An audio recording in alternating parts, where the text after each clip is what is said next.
Hey Ashley, how's it going?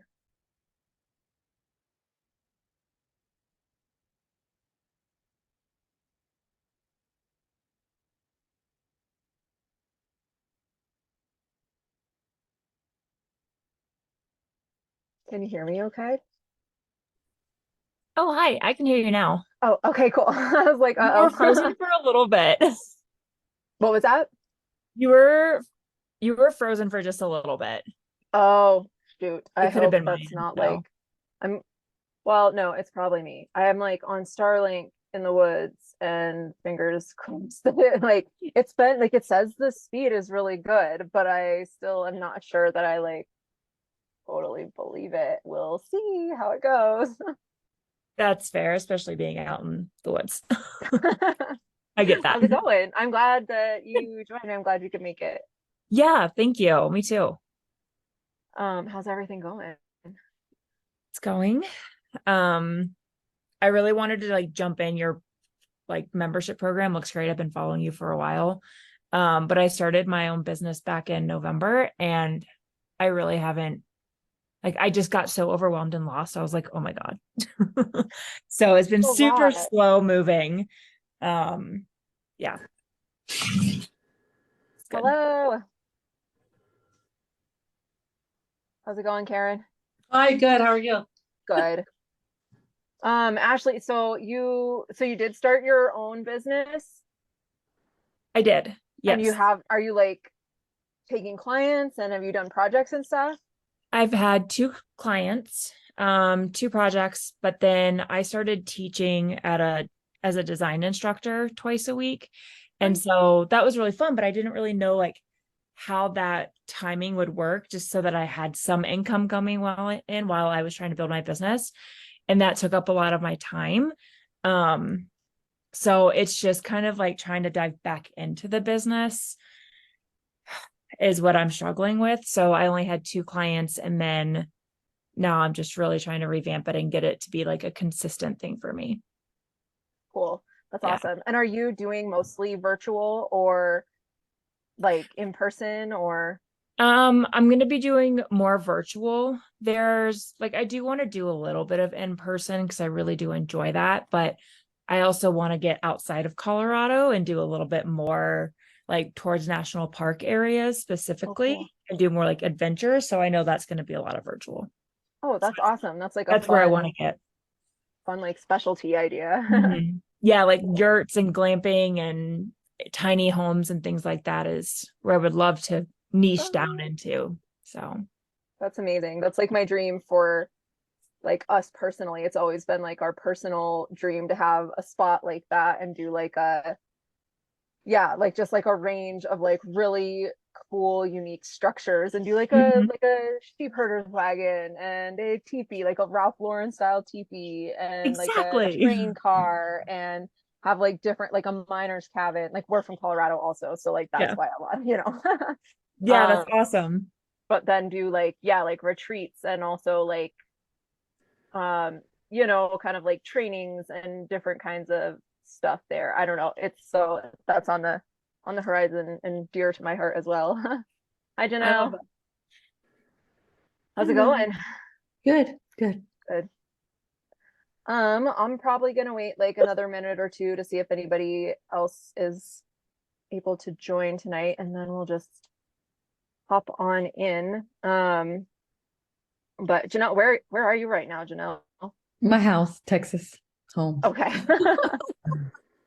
How about you, As you can Karen? see by the homeschooling mess grid behind me Oh, there. So, yeah. Karen, where are Where you? are you? Oh, I'm Did at you home. move in Yeah. Colorado or where are you? Are you Yeah, and we're your in mate? Colorado. We're like so we're we're like on the backside of a mountain On your in land or like you moved? north. Sorry, what? No, it's not on On your our land or you moved? Okay.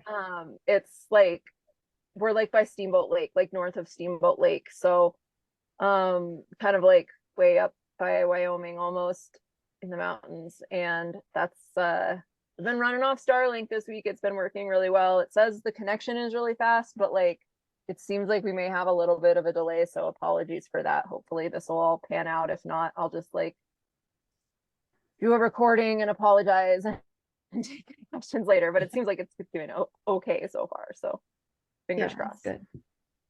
Yeah, I think I really need to look into where the closest place is where it's not 109 degrees and make that my next goal to buy Yeah, something that's because hot.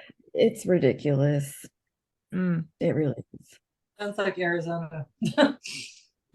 Is that where you are? No, I'm in California, but I have properties in Arizona, and I don't even know how people are booking them because it's just so hot. You. I Goodness. wonder if they don't know until they get there and then life regrets. I think mainly they're coming for an event, like a baby shower or something. So they're just, yeah, I just, but actually I talk to people and they say they like hot weather. Somebody told me, oh, I like 110-degree weather. I'm like, you're out of your How mind. do you can't even like that's like inside weather. Like you can't You can't even breathe. Yeah, yeah, Right. you it's can't go outside in that weather. So how can you enjoy it? They're probably from yeah, Minnesota. exactly. You're in Minnesota? No, Is that I what you said they're said? probably from Minnesota. Yeah, no kidding. That's how I feel if I'm around snow. I'm like, oh, it's fun. And then Mhm. other people are probably like, no, no, it's not. I don't know. I'm over snow. I've lived in a ski town like long enough my whole life basically that I'm like ready. That's why when we travel now we try to go warm places in the winter because I mean first of all like living in an RV is not really we did it for almost one whole winter in in Northwest Colorado in the uh camper, but that then we're like no more. No, never That's again. brave. Yeah. Not doing that again. Did you have But to winterize everything and do all that fun stuff? well, I mean, no, like we were living in it, so like we had to have water and like the toilet and stuff, and we did our best to like, yeah, like to like we like used heat tape on the pipes and all this, but like it gets fucking cold. Excuse my language. I don't know if anybody cares here, but like it gets super No. fucking cold, and where we were parked, and so we had like -20 and like you know, yeah like our things would freeze and then it was a while before we could get them to a point of like thawing and it just like regardless of how much you try to do they're not insulated and they're just like not made for that weather so we were just cold all the time and we're like They're not made for any weather. They're like slapped together. right Like when we got one brand new because at the time it was like cheaper than getting a used one like 5, 6 years ago or whatever. But the first trip we took was down to San Antonio in the summer. And then I didn't know to get a spot in the shade yet. So it was basically like a sauna in that, like in the afternoon, it was 93 degrees Mhm. because it just can't. So yeah, you got to be able to go where the weather is good. That's the whole point, right? Yeah, exactly exactly so that's what we do now yeah okay well I'm gonna go ahead and get started if anybody else comes they can just join on in when they get here and let's see. All right, so tonight we are talking about a fun topic, which is why STR design and virtual design specifically work so well together. And like you may not think it, and I certainly didn't realize it before I committed a bunch of time to like figuring it out, but these two specialties are kind of like two little happy peas in a pod.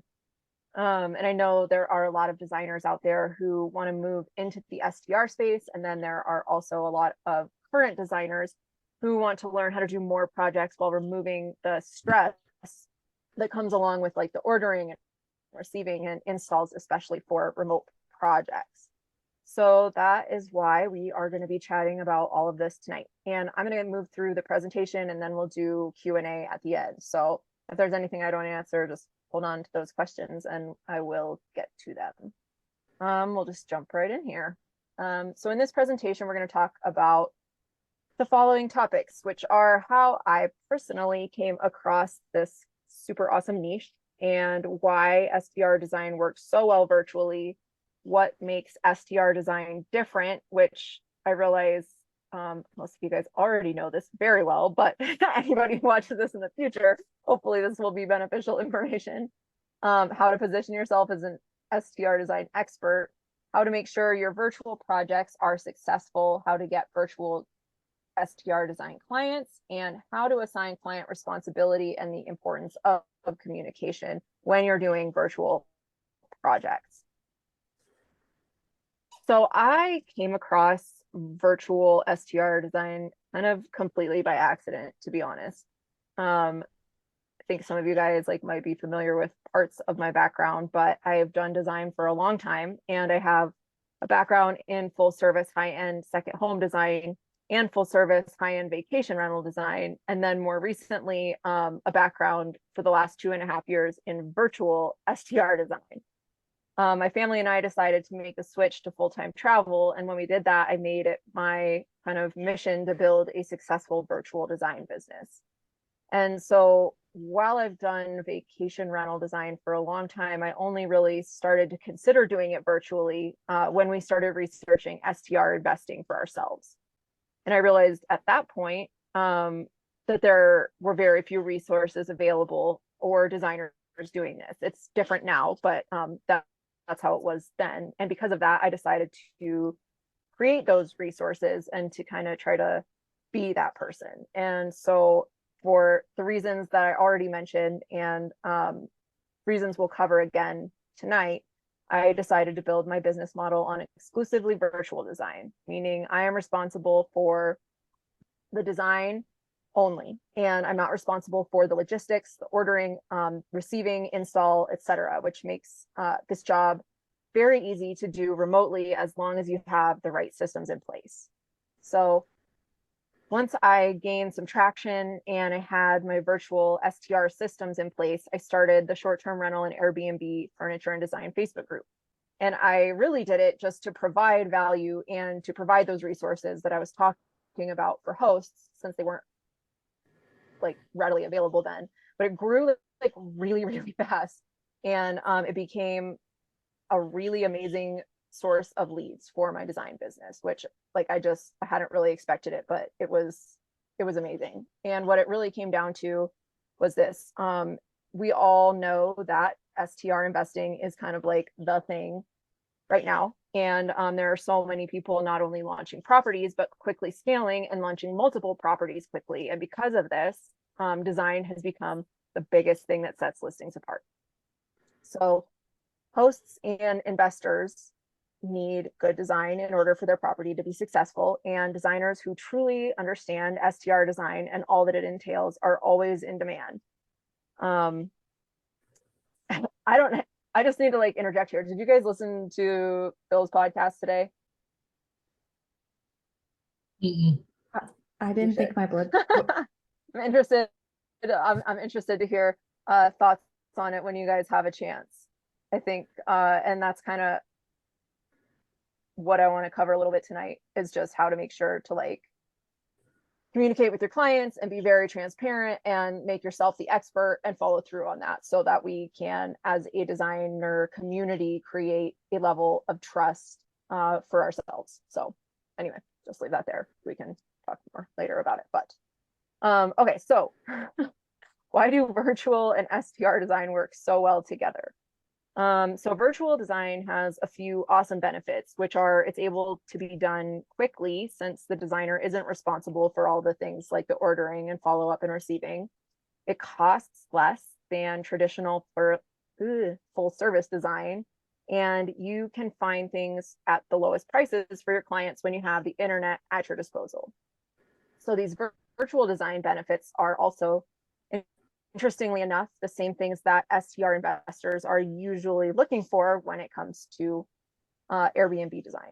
So those are quick timeline and turnaround, often lower budget than traditional design, and they a lot of times will want records of purchased items for taxes and insurance. So like they can purchase stuff themselves and you're not marking everything up always.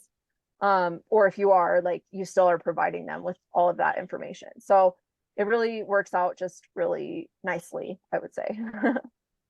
Virtual design is great for investors and clients because the fees are generally less, the design fees. And then they get to place all of the orders themselves. And the design is good design is accessible in locations where they may not have great STR designers available locally. So you know, no matter where your property is, you can have an awesome designer who can do your project.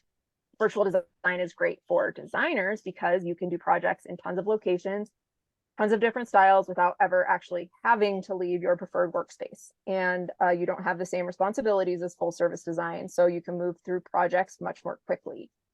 You can also get commissions on items without having to deal with markups and POs, resale, sales tax, invoicing, all of the things that are just like, in my personal opinion, the absolute drudgery of full service design.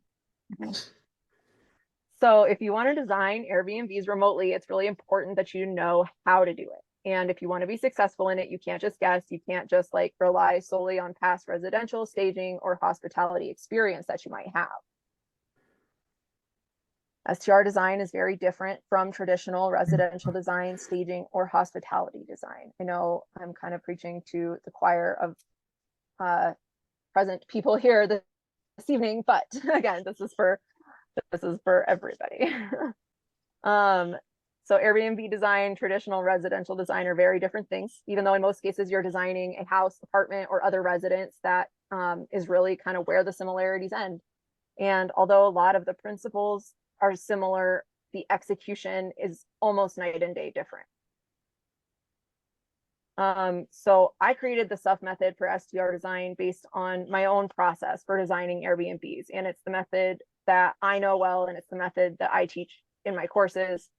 And it makes it like kind of just very straightforward and simple to execute. And so that's kind of what that's kind of how I'm gonna move through like what makes STR design different this evening. So this is by no means the process that you have to use, but I'm just gonna walk through it quickly, step by step, to help demonstrate the key pillars of STR design and why they're so important. Although if you are new to virtual or STR design, and if you're trying to find your own design process, this could be a helpful method. So let me know if you want any more info about it. So story is the first S of the SUF method. And the property's story is, in a way, the property's brand, but it's kind of taken a step further. So the story is about the target guests and who will be staying there, why they're coming, how long they'll be staying, what's going to be important to them in the property, and how you can make it appeal to them. What would stand out about the property to these clients specifically, and how you can tailor the design to stand out from the comps based on the story. So the next S is style. Style is about taking the story and using it along with the property itself to compile your concepts for the property's design. It's not about keeping up with trends or making things as flashy as possible or choosing a design style that you've always wanted to try. It's specifically about building a design plan from the story that you've created, which will always win in the end by attracting the target guests. Upgrades is the U. Upgrades and amenities are a huge part of STR design that isn't present in traditional residential design. And it's something that I think a lot of people don't really consider as part of the design, but I think it's a really, really important, critical, actually, part of the design. So in STR design, the amenities are huge selling points, and they need to be really thoughtfully incorporated and highlighted in the space. Function is always important, no matter what type of design you're doing, but in STR design, the spaces function very differently. So for instance, like max occupancy and wear and tear aren't usually items or like terms that you would think about in residential design. Gathering spaces that can hold the property's max occupancy aren't normally considered when designing a family home. Dedicated owner storage is critical in STR design. Walk-in closets are a huge selling point in residential houses, but they're essentially useless in an STR. So we frequently repurpose them. So you also have to think like, what recreational gear will people be using based on the location, and can you provide it for them? Where will it go? What can you turn a bonus room into that will increase the revenue of the property? There are like a million of these. There's so many different things to consider that aren't present in any other kind of design. So in my own process, the function step is where all of the space planning is done, and where you take all of these things into account and do like all of your layouts and everything like that. And then fit is about taking everything else that you've done so far and just fitting it all together. And fit is where your sourcing is done and your design boards are created. And like everything else in STR, sourcing is kind of its own special and unique task when you're doing it for Airbnb. There are certain materials that you definitely should and should not be using. So for instance, natural materials like cotton and linen can be great on upholstery in residential projects, but do not use them in short-term rentals. Performance fabrics and anything synthetic on upholstery are really the only way to go here. You don't want heirloom quality, you want cleanability. Budgets are always lower, but as a designer, you still need to educate your clients on the fine line between price and quality. So you need to be able to source larger items that will hold up to heavy traffic, but also aren't going to break the bank. So like a $12,000 couch would be silly. So some examples would be washable rugs are amazing because they are inexpensive, easy to clean, and you can get them in every size and style. Upholstered beds and chairs and stuff are fine, but they have to be synthetic and they should rarely to never be white.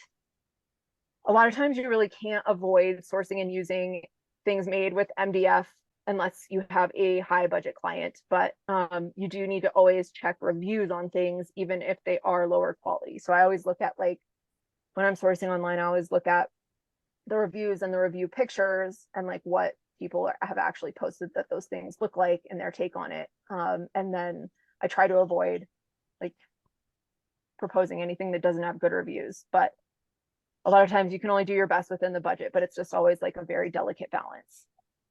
So that's the stuff method. And that's kind of how I design all my projects. And there are a lot of reasons that I really love STR design specifically. So some of them are that the projects move quickly, so I get to do a lot more of them, and I don't have to deal with all the logistics, which we've talked about. I get to work from anywhere I want, which is a huge benefit of the virtual design process. And my workflow also allows me to work from my phone for a significant portion of that process, which means I don't have to be like tethered to my computer all the time, which is it's really helpful for me, like with kids. Like I don't want to be on my phone all the time either, but like it's helpful to be able to, like, when we travel or drive a lot, I can just be like sourcing things on my phone and like making my design boards on Canva versus having to always be like shut away on my computer.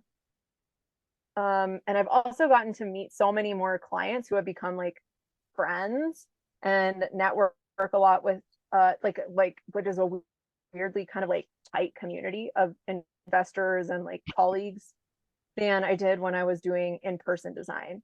So it's kind of just like opened up this whole other sector of people who are really cool, and a lot of them have become good friends. The last thing that I love is that I am not responsible for things outside of my control anymore. And this one is huge and it cannot be understated, honestly. Like I was responsible for those things for a very long time and it was very trying and very exhausting. And now I don't do that. So now that we have talked about some of the things that like make STR design different from regular design and the benefits of virtual design, if you want to specialize or make the switch to STR design, you need to become super familiar with all the aspects of the process and these differences. You need to think through what clients are expecting, what they want the outcome to be, and how you specifically are going to help them achieve that. So take every opportunity to demonstrate that knowledge wherever you can, whether it's on your own social accounts or on your website, Facebook groups, discovery calls, like any chance you get. Your potential clients need to know that you are the expert on the subject and that you are the person that they want to handle their investment, because that's what this is. They aren't hiring you to just make a pretty space. They are hiring you specifically so that they can make more money. So you need to show them that you are capable of doing that and the right person for the job. And it also never hurts to show them how you can do all of this while actually saving them money. We talked about this some in last month's call about affiliate commissions, but you can do this by sourcing through discount platforms like Minoan, as well as searching out sales and like designer lookalikes, while also still getting affiliate commissions so that you are making more from each project. The project tracking Google Sheet in the membership area of the VDIC membership area has a column for retail price and a column for discounted price. So it's the price that the client will be paying, which gives the client a really, really great visual on how much they are saving over the entire project. And so the sheet will like auto total. So you just put in the quantity and then you put in your pricing and it will just auto total everything by room and by the project. So it's just a really helpful way then that like they can see their different decisions and different choices and how different things save more and how much they save off of retail. And it's generally like twice as much as at least as they spend on design fees that they are saving, which is another great thing about virtual is they're actually like seeing those differences. They're not just seeing like receipts, or they're not just seeing like an itemized list. Saving money goes a long way with STR investors specifically. So ensuring success with your virtual projects. So while it would be really easy with this business model to just like pass off a design and kind of like wash your hands of it and assume that the ball is now 100% in your client's court, you actually cannot do this. You not only need to make sure that you provide them with a good design that will improve their investment and bring them a good return, but you also need to make sure that they have the tools to implement it. So that starts with first making sure that you are confident that the design can be executed successfully, which is why space planning is so important. And I cannot stress it enough. If you're doing virtual design and proposing furniture pieces, you should absolutely be doing space planning. Even though you will likely never set foot in the property, you will use a number of different tools to make sure the final result looks exactly as you planned or as close as possible. It's rarely perfect. Karen and I talked about this a little bit last week. It's not always going to be perfect, but there are a lot of things you can do to make sure that it's as close as possible. So those would be space planning, design boards, stocking lists, and install guide.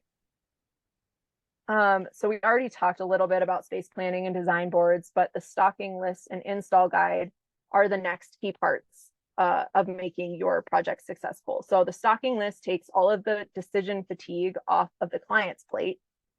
And it's great for them because like if I were to only provide furniture and decor selections, then they would still be responsible for sourcing the rest of the items for the property. So with the stocking list, they don't have to figure anything out. I include the links, quantities, colors, sizes for every single item they need to order for the property. And that corresponds like obviously with their mattress heights and their, everything is kind of figured to be tailored to the design that was provided. I only offer this though for full home furnished projects. So every so often I'll get a client who wants to only do a couple rooms or like, only like get the design for a couple rooms and they don't get the stocking list because it's time consuming. The stocking list also does benefit me because it's adding to my affiliate commissions for the project because I use an affiliate link for every item and receive a commission on everything they order. So it's definitely worth my time monetarily, as well as adding to the overall client satisfaction on the product or project. I don't offer any stocking list revisions. I just position it as a bonus service that I provide so that they don't have to deal with it. And then the install guide is one of the most important parts of my design process. And a lot of clients and other designers that I talk to all seem sometimes fairly surprised at the lengths I go to on the install guide. But the reason I do it is actually twofold. And one is kind of selfish, is that it ensures that the design can be completed to my own standards. And it makes it possible for the client to execute it in a way that I will want to share and put my name on as part of my portfolio. And then it also makes clients happy to be able to execute the design. So if they're confused or if they don't know where to put things, it adds to their stress and the difficulty instead of reducing it. And then it decreases their overall satisfaction with the project when they don't feel like they can make it look like it's supposed to look. So what does my install guide look like? There's actually a Canva template in the Designer Success Hub in the member area that you guys are welcome to look at and use and adjust to meet your own needs. But it shows exactly what I send to each client. I give them furniture layouts, design boards, and then I tell them exactly where to put each item that I propose to them. So like hang this art piece centered horizontally over this furniture piece, 62 inches from floor to the center of the art. I also include guides on kitchen organization, how to hang whatever type of window treatments I propose, and any other specific information that might make their lives easier. And again, that stuff's all included in the membership area if you guys want to use it too. I also offer install support. So if they have questions while they're in the thick of it, or if something doesn't come or isn't what it was supposed to be, I'm available for FaceTime to troubleshoot. I don't take responsibility for those things, but I am there. I don't include that in the contract because it's a hard thing to quantify, but I do include my phone number on the install guide with a note that says call Paige before putting any holes in the wall, because or call Paige with questions before putting holes in the wall, because I want the final result to be successful both for myself and for my clients. So one of the big ticket questions I think a lot of times is how to get virtual STR design clients. Filling the pipeline is a never-ending discussion in our industry, no matter where you design or like how you design or what you design. And once you are established and you have successful projects that you've completed, a huge amount of your work will come from repeat customers and from referrals. So you can bank on that, which is a really nice thing about like the scaling process of this industry, is that people have friends, they refer you, they, you know, scale their own portfolios, they use you again. And that's why it's really important to maintain a good reputation and do an awesome job. But in the meantime, while you're working towards that, and for any fill-in work you may need, I found a great formula, which I'm sure you guys are probably familiar with too, and that is Facebook groups. So for some reason, STR investors love Facebook groups.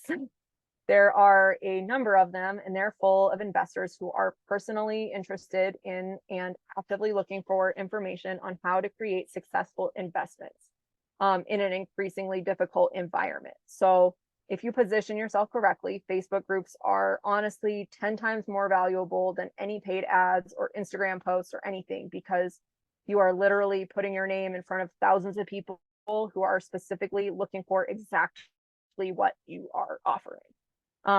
But you need to be careful about how you go about it too. So first, most groups don't allow self-promotion, and it's really important to be conscious of that. And second, even when they do allow it, it's you get much better reach with value-based posts than with salesy posts. So I've been personally testing this out in my own group, and the difference is actually like wild. If you like mention things in a salesy way, or if you're just like offering value, like the reach, it's crazy. It's weird, but it is there. So the key is to consistently offer value wherever you can if you are trying to build your client base. If you're not worried about clients, obviously don't worry about this. But if you're trying to build your client base, offer value wherever you can, and make your own posts that conform to the group's rules while also displaying who you are, what you do. So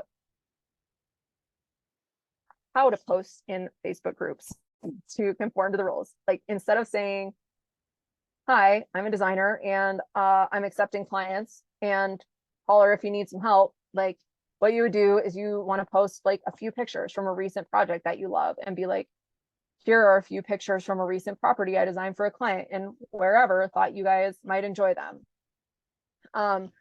Or like take something specific that you did in that property to set it apart and write about specifically that in the post. Like This recent project I completed for a client in wherever was challenging because it didn't really have anything unique going for it to start with, but here's how we tackled that.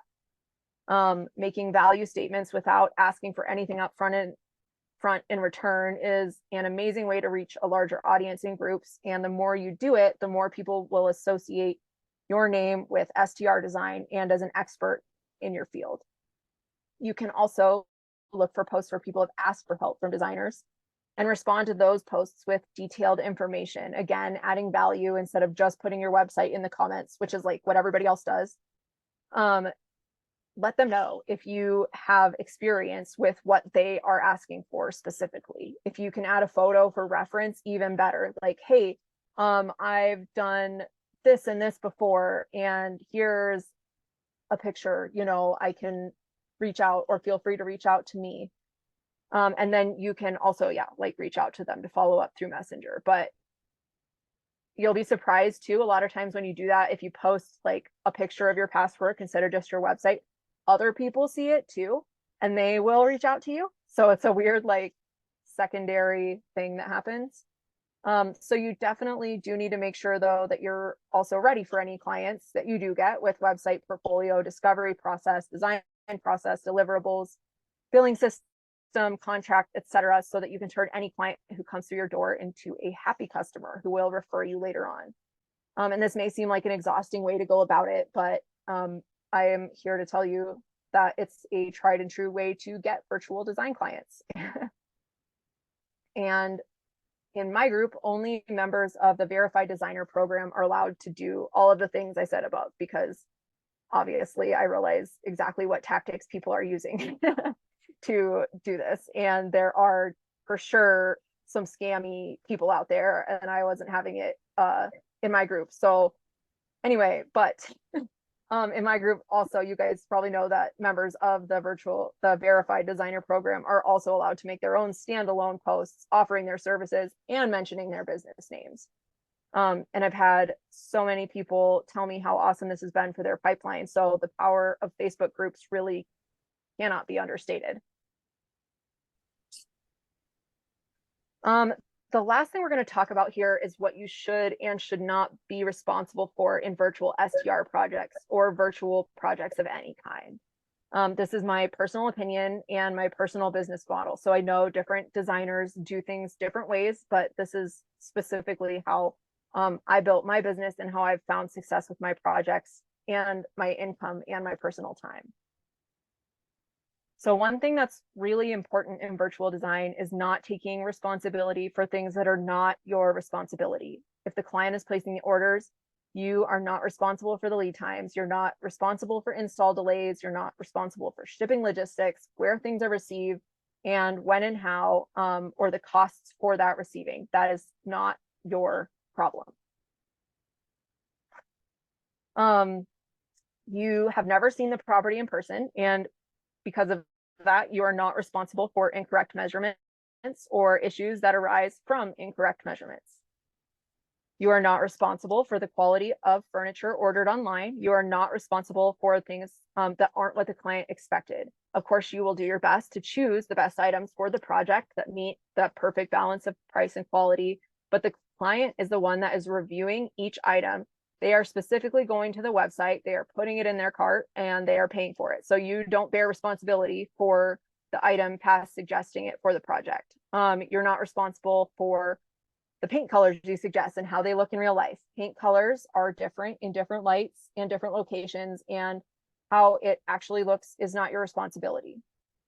What is your responsibility is making all of this known to the client upfront and answering any questions that they have about the process. All of this should be in your virtual design contract. And if you haven't already, visit the Designer Success Hub, and there are contract templates in there. It's the contract that I use, and it covers this stuff. Do not withhold any of this information. Present it to your clients at every opportunity in clear writing. Avoid any confusion. And if everybody knows like what their jobs are, then everybody is happy. You are responsible for the client knowing what they will be receiving from you and when, and what they will be responsible for as part of the process. So if you use the templates that are provided in the Designer Success Hub. Most of that is built in. I have wording in my contract and notes on the deliverables as well about, you know, paint colors. If I suggest a paint color, it says like below it, like make sure you get a sample of this because things look different. Looks different on the computer, looks different in person, looks different in your house, looks different in someone else's house. Like you are responsible for getting the samples and testing them. These are just suggestions. But that's, I try to like maintain those things throughout so that they're hard to miss and people are not confused about them. So yeah, try to continually reinforce that. So wrapping up all of this, which was kind of like here and there, and we covered a lot, STR and virtual design are an amazing combination when you can get the process right. Having a reliable process is key, and it's going to make your life much easier. Although there are always going to be projects that never fit into that special little process box you've created, but it's good to try to have it nailed down as much as possible. There are huge differences between STR design and other types of design. You can make yourself an expert in this field, but you need to be able to follow through on it. There are reliable ways to make sure your projects are successful and your clients are happy without actually doing everything yourself. Facebook groups are a great place to build a client base, but proceed with caution. With virtual design, you don't have to be responsible for everything that you would in a traditional project, but you are responsible for communicating that to your clients. Check the Designer Success Hub in the VDIC membership area for all of the business and deliverable related resources, and that's all included with the membership for everybody. And if you don't currently have a reliable virtual STR design process and want to learn, then the STR Design for Posts Masterclass will teach you my process step by step. That's all. I hope this puts it all out on the table and helps you guys a little bit with kind of the virtual STR design world. I don't know. Definitely open for any questions anybody has.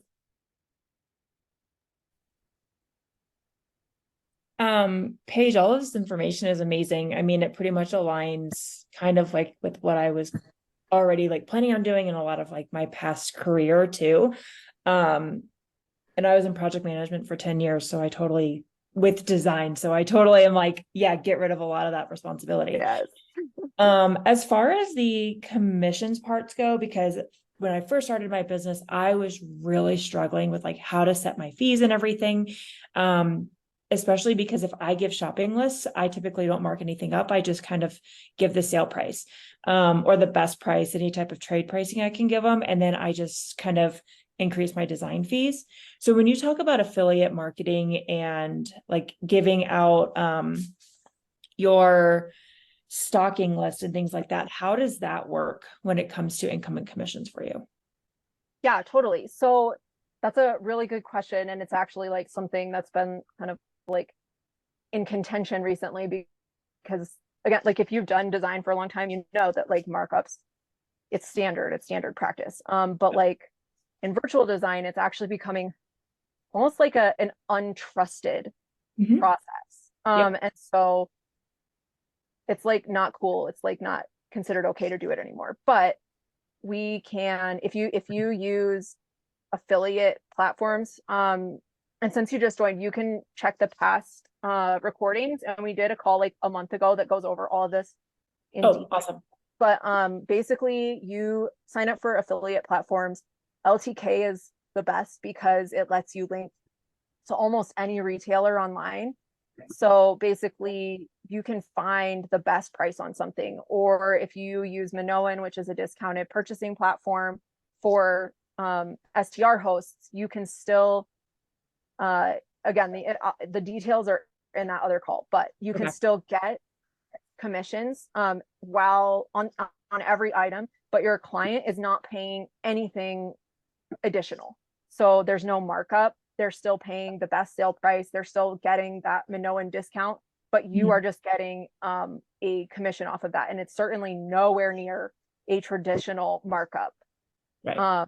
So it's usually between like 5 to 15%. 15 is on the high end. Like Wayfair is like 8.7 or something, I think. And that's one that we all lean on a lot. But yeah, so that's the best way to do it. And it really they're smaller, but it really adds up. Again, like when you have an entire property and it's every little thing and you're getting a commission on all of it, it really adds up, and it helps kind of offset the lower flat design fee that, you know, is acceptable to charge in virtual STR design. Okay, cool. It makes up for that, while your clients don't pay for more. Yeah. Okay, cool. I'll check out that video. Thanks. Yeah, of course. I've talked to you about this multiple times. It keeps happening. Whenever I don't install a project, it just, my last one I was really happy with, and I do all the things you do. It's really detailed install list. And the photographer came in and changed everything around. And it just doesn't look like my design anymore. And it's really like, I just, I don't know, I'm just venting, I guess. I don't know if there's a solution for this, but does anybody else always run into, I don't get it. Like, I just, anyway. And I told the client, I'm like, can we take a couple more shots with it? And he's like, well, the photographer, she's creative and she took a liberty. And I'm like, yeah, but you didn't pay for her design. You paid for my design. So I don't even want to show it to anybody, if that makes sense. My two best rooms, you helped me with the measurements. Those two rooms, they just switched all the pillows out and it looks horrible. So I'm really just, you know what I mean, annoyed. Yeah, no, absolutely. No, I know exactly what you mean. And it does happen, honestly. Like, we can do our very best and give all of the information and be like, call me with questions, I will answer them. But yeah, when it comes down to it, like, like, the benefit of virtual design is that we don't have to be responsible for all that stuff. But that also then, like, the downfall of virtual design is that we are not responsible for all that stuff. So we are not in control of the final outcome. Like, we're not there on picture day karate chopping or pillows and like making sure, like, just like over their shoulder of the photographer that, like, I mean, one option, literally I just thought of this, so this is like a total, like, off the cuff, I have not thought this through. I would like to disclaim that, but like, one option would be to almost maybe include like a photography consultation in your design fee and be like, the photographer needs to FaceTime me on photo day and like walk through the rooms, and I am going to like fucking tell them what goes. I love that. That's easy. Okay, that's perfect. Thank you. I was hoping for something like that. And then when you do if you do a design, do you offer a service where you order for them and do all that, or have you just stopped doing that because it's just a pain? I have stopped doing that. I actually had somebody ask me about it yesterday for a project in Alaska, because I'm like familiar with their shipping programs and stuff, which are a little tricky, but I try to avoid it whenever possible because it gets very confusing very quickly on who is responsible for what. And if you are placing the orders, then somebody else is receiving them and following up on them. If something comes in damaged, then you were the one who placed the order, but they can't access the order or they need the information from you. It just like really muddies it up a lot when you're trying to create like a streamlined flat rate service. Okay. That said though, like, there are installers now, like Kim and Elizabeth Carlson, and I don't know if Janelle, do you know if Kim will like place orders? I'm sure she would. Well, I have somebody, I'm hiring a design assistant who just happens to be my nephew's. She works for a design firm, and all she does for the design firm is places orders, tracks, that kind of thing. And she's looking for a virtual job because she's moving. So I was going to hire her and offer that as a package, but I'm just struggling with trying to figure out how I price that package by the hour. That's awesome. Yeah. That's awesome. I would probably price it hourly until you're very confident with how much time it's going to take, because, and then also kind of think through like the back receiving end of things, and like if that project management is going to include receiving and like receiving logistics and shipping logistics. Or if the Okay. client's going to be responsible for that end of things too. Okay. Kind of add on to that, just because I started thinking about, I had somebody ask me to do that too. And I started putting on like project management fees. And in addition, like just like kind of like a flat rate, I kind of started tracking my time of how much time it would take me to place the order. I have a whole tracking sheet. A lot of times you have to call freight carriers to get, information because they're not going to or people who don't show up, they're always calling your phone. And then you're having to contact with the receivers, and then also with any damages and replacements and stuff like that. So I just kind of started tracking to see how long it would take me. And then I just created a single project management fee that could be added on so that they don't have to deal with that. But I agree, I wouldn't want to do it, but you could do a flat rate too. I don't want to do it, but all of my clients, so my last few clients are part of one of my mastermind groups, and they're men, and I'm not stereotyping, but they just don't want to do it. And I've done it in the past at a discounted rate because I want to get the business and I get repeat business from them. But I just, it's a lot of work. I mean, you guys know it's a lot of work. So I want to be It's careful. so much work. Yeah. And it's just so much of a headache, right? Yeah. Yeah. And then, like you said, when you place an order, even if you just place the Manila orders, they're calling you. I have a client that created an account and he's like, well, I need to know when this is coming. I'm like, here's the email for Manila and this is what you do. And he just, either was playing dumb or something. So it just sucked up a lot of time. Yeah. Yeah. So I need to tighten up my contract for sure. Totally. I wanted to say for the photographer idea that you guys had, I used to do real estate photography and stuff. So you could angle it even for the clients that you're saving them money. Like you don't have to go out and hire one of the rock star SDR clients who understand the difference, but you'll do this hour call with them on the phone and make sure everything's set up right and make sure they're understanding the angles they need to get and what the differences are. And then that saves them money, but then can help you get the pictures you want because that's a killer. That's genius. Yeah. That was a great spin. We might maybe I'm gonna think this through a little bit more, but I think that's like a great idea and like a great way to position it too. And I might try to do like a write-up or like a like a PDF or something that could be included. I'll help you. Like I can give you what the difference is. Yeah. That would be amazing. Thanks, friend. Yeah, because it's really for my own selfish reasons, but it appears that I'm really trying to offer this elevated service. And it really is true. There is a huge difference between what a photographer needs to do for houses for sale versus an STR, and a lot of them don't know it. So Paige and I have talked about doing a course for that, and I've gotten squirreled for a good 6 months now. So I don't know. Maybe that leads into the other one really well, but there are big differences. And then if you can offer that, then in theory, they'll see the returns and then come back. Yep, absolutely. Yeah. And I like, that's the thing is that it all, again, in STR design, it all plays so much into each other. Like you can have amazing design, but if you don't have amazing photos, like you may as well not have amazing design. Or like you can have great photos, but if you have crappy design, like you're wasting your money on good photos. So I do think that as much as we are able to, we should try to like kind of incorporate all of those things. Like that's why I focus so much on amenities and stuff, and like incorporating them into the design and the story and like the target guests and like designing for them versus like designing for everybody. Like that's garbage. Y'all know. But like, yeah, as much as we can just like combine all of those things into our offerings or into our resources, I think it's going to make a big difference in the long run. Okay. Love it.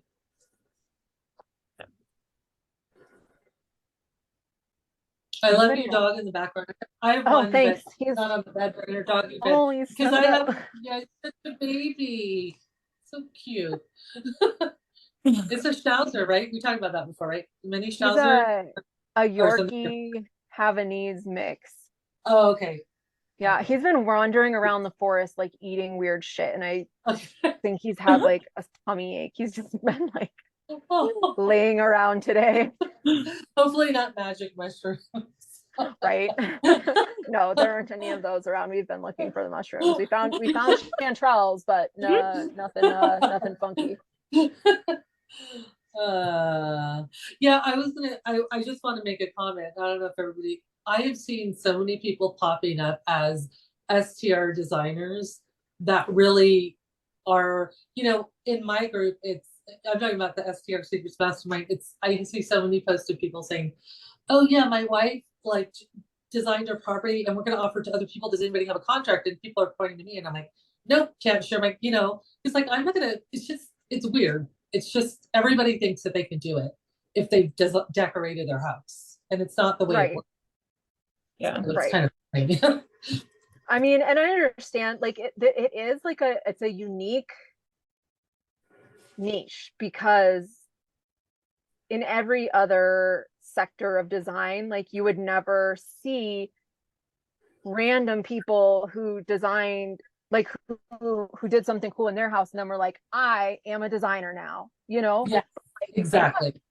In this niche that happens a lot. And honestly, like, it's when some people do have an amazing eye and they do really great short-term rental properties, and then other people see it and they want them to like do it for them too. And like, in that way, it's reasonable to me, and I can totally understand it and get behind it, and why they would want like contracts and resources. And that's kind of why I'm trying to put a lot of this together.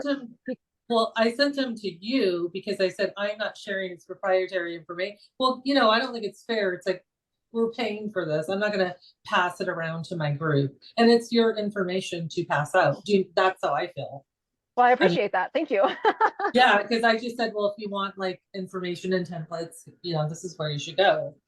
Cool. So, thanks. yeah. Appreciate that. And I, Yeah. like, again, like, I'm not saying that like I by any means I'm like the final authority on any of this, Yeah. but I do just want to make like, I just want to create like a community where that facilitates that, I guess, is all. Yeah. And I'm appreciative that you guys are here and part of it, because like literally you guys are amazing. And I know, actually I don't know you very well yet, but Karen and Janelle, I know you guys, and you guys are badasses. You're awesome, and you all bring like so much to the table. So very appreciative that you're here. It's funny. I thought I knew a lot because they have my age, 20 something years of different design, commercial, residential, blah, blah, blah, project management. But there are so many things about this type of design that I didn't know until I started doing. Like, obviously, remember with the measuring, like I was like, oh, I don't, so there's so much more to it. And I want to learn how to do it correctly so that I am seen as the experts and not just give a contract and go, okay, you're done. So I love this because this is kind of real life experience here, right? Tried and true methods. Yeah. That's awesome. I love that. All right. Do you guys have anybody have anything else to add, ask, anything? We love to talk about design stuff, but I don't really want it to be recorded. Oh, that's a good, let me see. I don't think I can unrecord it. Oh wait, maybe I can. Hold on. This is like, okay, so I have this, it's like an AI thing that I added recently, and it like, There's so many of those separates now. the video up and like makes an outline, and it automatically records it and makes a Oh, right. thing of it. Sounds But I nice. don't know how to turn it off. Awesome. Oh well. Well then I'll just be on PC Hold on, behavior and oh not wait, I paying. can make this, I can put it in the waiting